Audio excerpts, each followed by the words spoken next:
பாம்பே பஜார் ரசிகர் கேட்ட ஒரு நல்ல கேள்வி. ஏன் இந்துக்கள் தீபாவளி கொண்டாடுறோம்?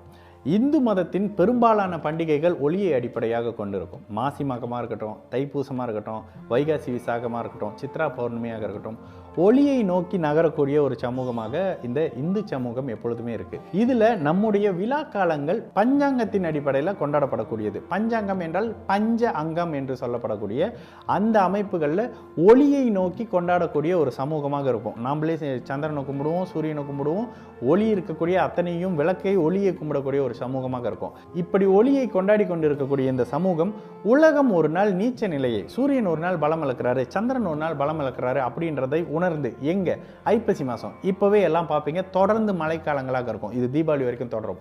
உலகை எந்த நாள் முழுமையாக இருள் அடிக்கக்கூடிய ஒரு நாளாக வருது அப்படின்னு பார்த்தீங்கன்னா ஐப்பசியில் வரக்கூடிய அமாவாசை அமைப்புங்க.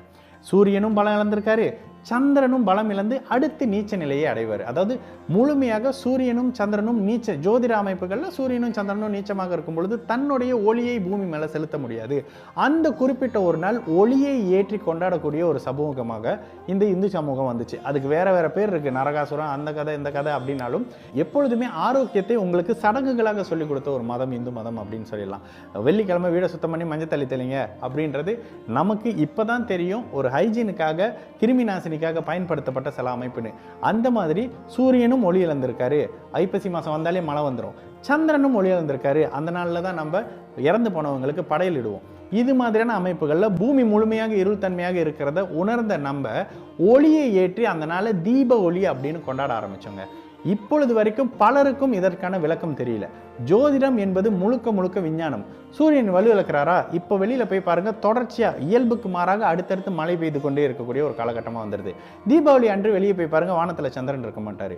இதனை உணர்ந்த இந்த சமூகம் அந்த நாளில் ஒளியை ஏற்றி இருளை விளக்கக்கூடிய ஒரு தன்மையாக தீபத்தை ஏற்றி ஒளியை கொண்டாடிட்டு இருக்கோங்க. இது தாங்க தீபாவளி.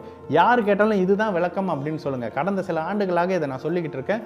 இந்த விதமான விளக்கத்தை சொல்லுங்க, இந்த சாஸ்திரம் மிகப்பெரிய சாஸ்திரம் அப்படின்றது உங்களுக்கு புரிய வரும். மீண்டும் அடுத்த வாரத்தில் பாம்பே பஜார் ரசிகர் கேட்கக்கூடிய நல்ல கேள்விக்கு நல்ல பதிலோடு மறுபடியும் சந்திக்கலாம். நல்லது நடக்கும், எல்லோரும் நல்லா இருப்போம். வணக்கம்.